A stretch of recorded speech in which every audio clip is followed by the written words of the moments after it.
CBSE की 12वीं की परीक्षा को लेकर बहस छिड़ गई है। ज्यादातर राज्य परीक्षा कराने के पक्ष में है, लेकिन दिल्ली सरकार इसके खिलाफ है। तीसरी लहर में बच्चों और युवाओं को सबसे ज्यादा खतरे का अंदेशा है।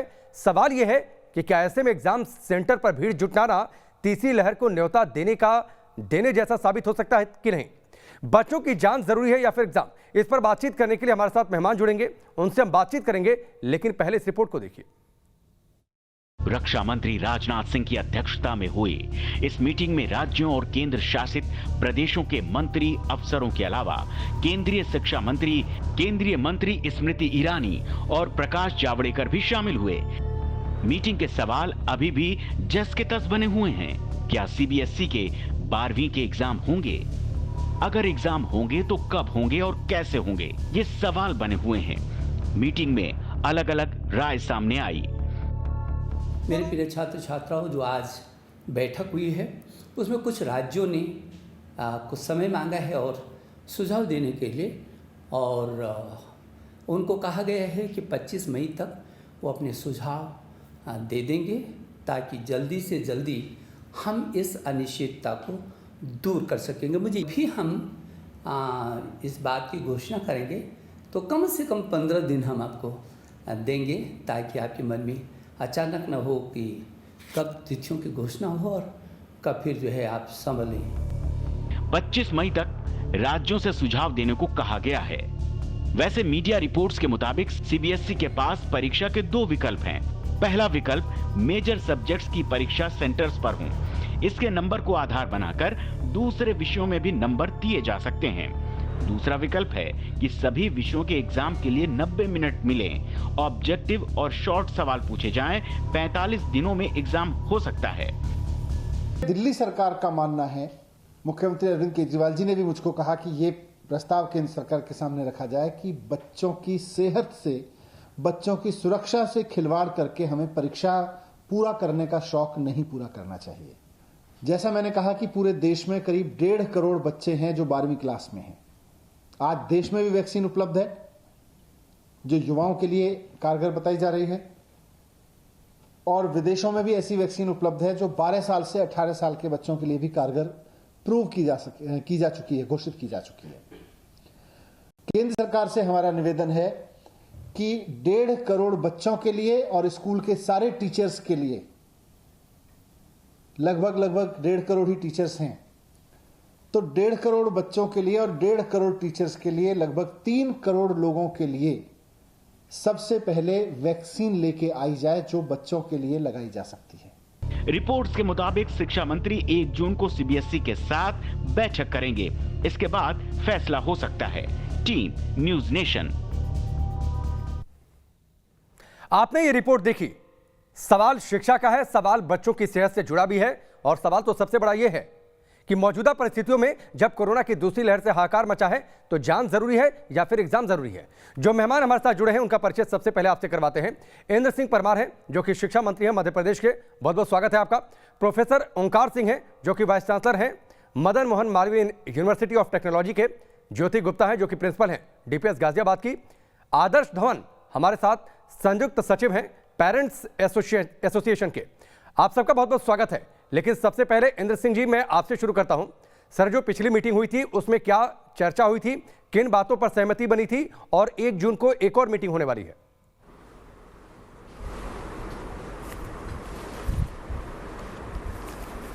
अभी जो कल मीटिंग हुई है उस मीटिंग में सब राज्यों ने सुझाव दिए हैं।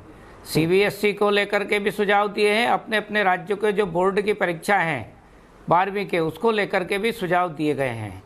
और वो सुझाव हमारे रक्षा मंत्री राजनाथ सिंह जी ने सब नोट किए हैं, और अगली जब बैठक होगी उसमें फाइनल करके निर्णय करेंगे। इस प्रकार की चर्चा आई है।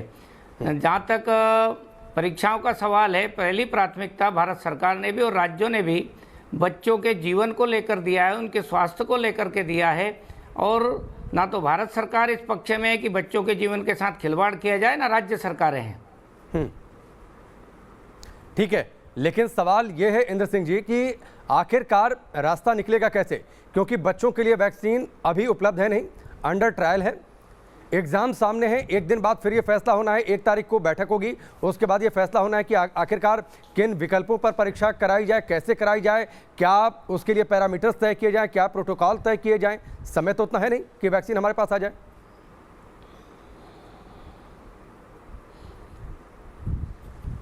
देखिए, सीबीएसई परीक्षाएं राष्ट्रीय स्तर पर सभी राज्यों में होना है, इसलिए केंद्र सरकार ने भी सभी राज्यों की जो जमीनी हकीकत है, वास्तविकता में कोरोना जमीन पर कितना है, कितना उसका प्रभाव है, उस सबका आकलन करके पहले छात्रों के हित को ध्यान में रखते हुए ही निर्णय किया जाएगा। और इसलिए मध्य प्रदेश ने भी हमने 5 जून तक हम समीक्षा करेंगे, उसके बाद हम ऐसी स्थिति बनती है कि हम क्या परीक्षा करा सकते हैं कोरोना प्रोटोकॉल को ध्यान में रखते, तो हम उसका निर्णय करेंगे, टाइम बताएंगे, अन्यथा आगे और उस पर विचार करेंगे। एक सवाल और उसके बाद में मैं बाकी मेहमानों का रुख करता हूं, क्योंकि मध्य प्रदेश में शिक्षा व्यवस्था कैसे चले इसकी जिम्मेदारी सर आपके पास है और आपने उस मीटिंग में वैल्यूएबल सजेशंस दिए होंगे। आपको लगता क्या है, अगर मैं आपसे आपका व्यक्तिगत विचार अगर मैं आपसे पूछता हूं कि मौजूदा परिस्थितियों में जब चारों ओर हाहाकार मचा है, तीसरी लहर में सबसे ज़्यादा टारगेट पर बच्चे होंगे, सबसे ज़्यादा डेंजर जोन में बच्चे होंगे, तो आपको लगता है कि एग्जाम टाल दिए जाने चाहिए या फिर कोई ऑनलाइन एग्जाम का विकल्प निकाला जाना चाहिए? जान तो ऑब्वियसली जरूरी है।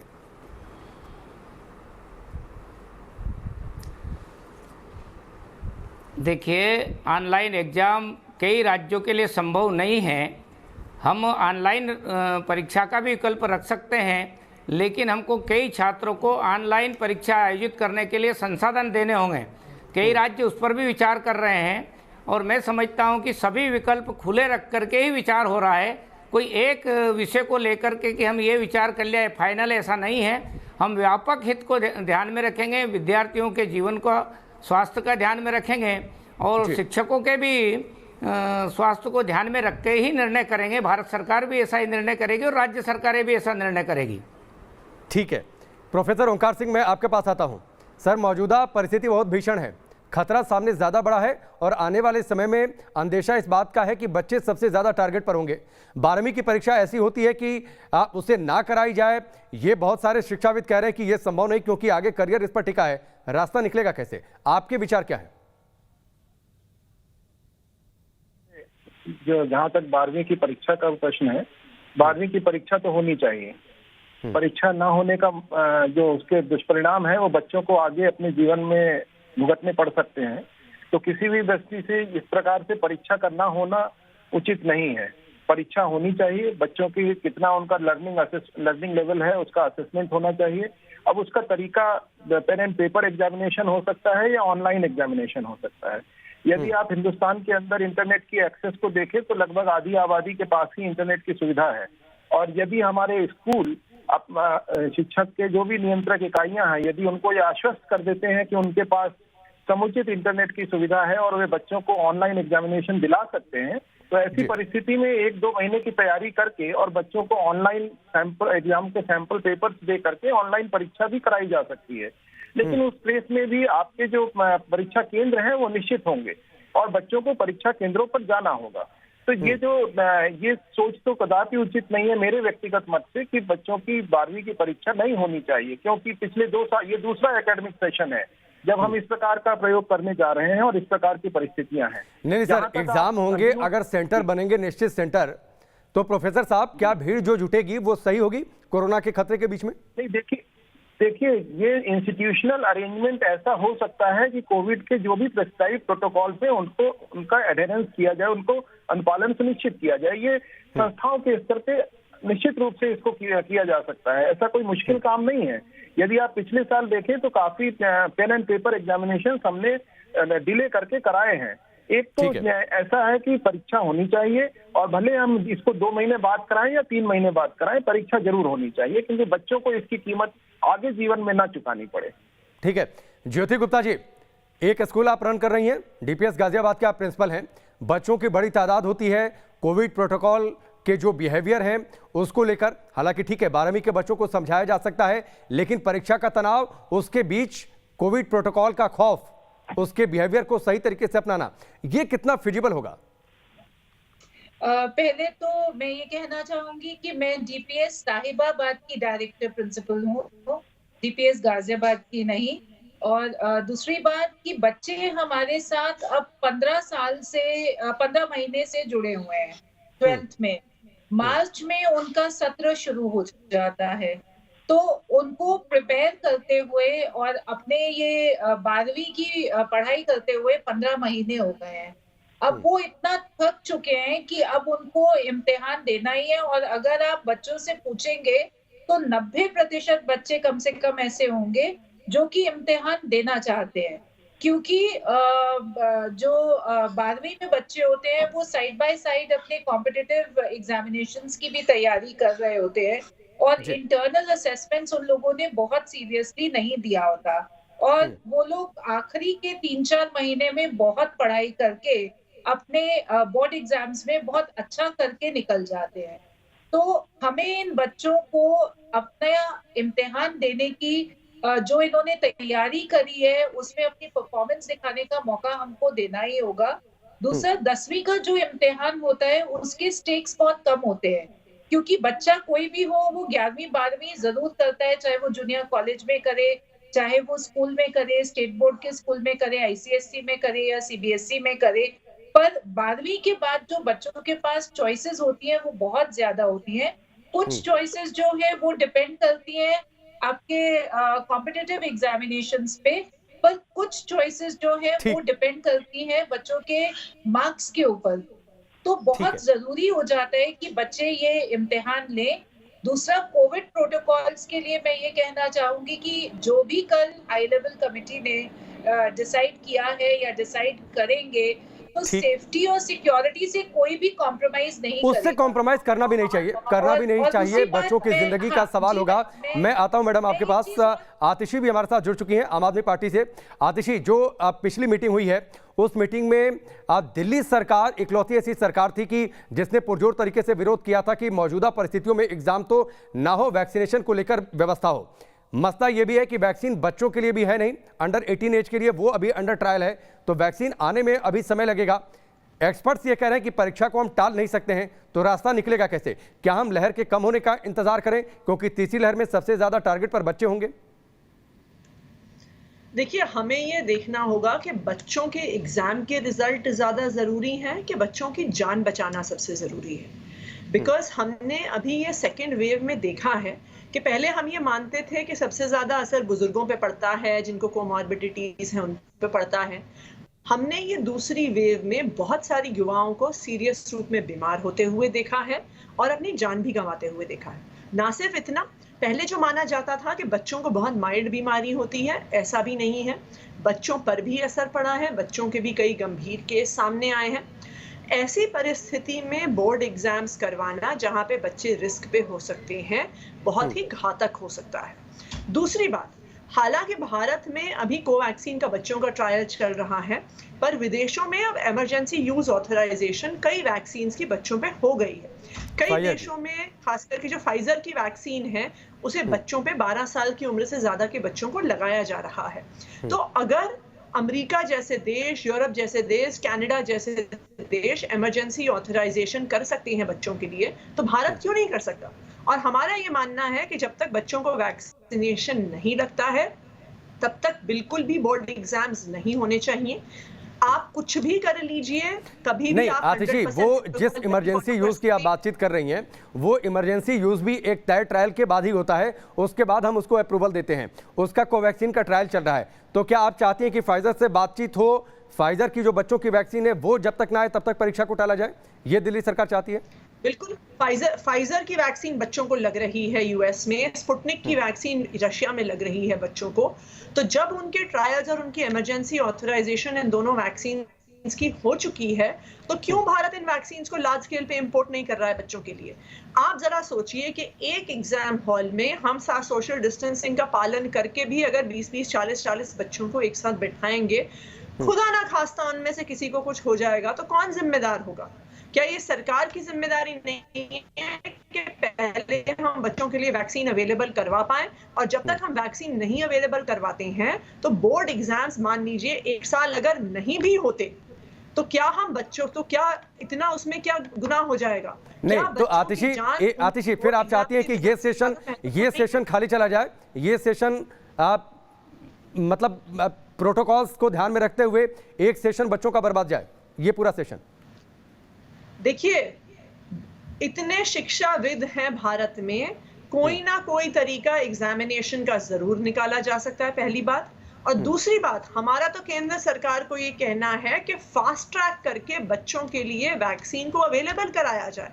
जब फाइजर जैसा मैन्युफैक्चरर इतने बड़े बड़े देशों को वैक्सीन प्रोवाइड कर सकता है, तो बिल्कुल भारत को भी कर सकता है। क्यों हम क्लास 12 के जो सारे बच्चे हैं भारत में, उनके लिए फाइजर की वैक्सीन इंपोर्ट करें और एग्जाम देने से पहले सब बच्चों को फाइजर की वैक्सीनेशन करवाई जाए और उसके बाद एग्जाम किया जाए। क्यों स्पुतनिक की वैक्सीन नहीं अवेलेबल हो सकती है इतने लार्ज स्केल पे? क्यों फाइजर नहीं अवेलेबल हो सकती है, जो दुनिया के अलग अलग देशों में बच्चों को वैक्सीन लग रही है? ठीक है इंद्र सिंह परमार, मैं अब आपके पास आता हूं। आतिशी की बात तो ठीक है, परीक्षा के नाम पर हम बच्चों की जान तो खतरे में नहीं डाल सकते, और अगर 6 महीना 1 साल अगर हमें इंतजार करना भी पड़ता है तो बच्चों की जिंदगी बचाने के लिए क्या ये जरूरी नहीं है? आपको नहीं लगता है सर ऐसा?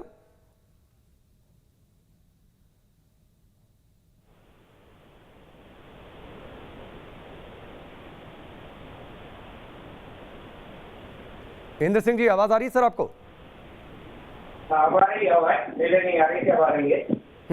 आतिशी की बातें आपने सुनी होंगी। आतिशी की बात तो ठीक है कि हम परीक्षा और करियर के नाम पर बच्चों की जान को खतरे में नहीं डाल सकते। अगर हमें बाहर से वैक्सीन लाने में, वैक्सीनेट करने में समय लगता है 6 महीने या फिर 1 साल का, तो उस समय का इंतजार करना चाहिए, बजाय इसके कि हम एक जगह भीड़ जुटा दें, बच्चों की जान खतरे में डाल दें। बच्चों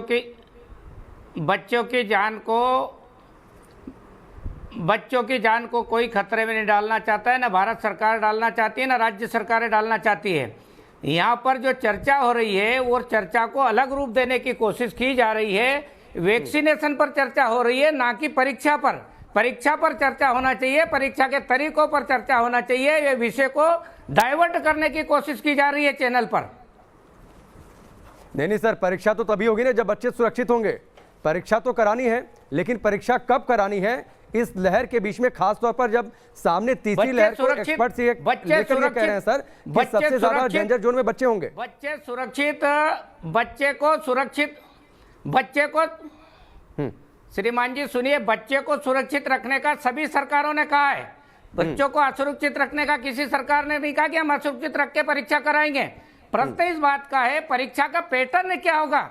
ऑनलाइन पैटर्न पर विचार हो सकता है क्या? घर से परीक्षा पर विचार हो सकता है क्या? और विषय पर विचार हो सकता है क्या? उस विषय पर सुझाव देने की कल भी अपेक्षा की थी भारत सरकार के रक्षा मंत्री और शिक्षा मंत्री ने।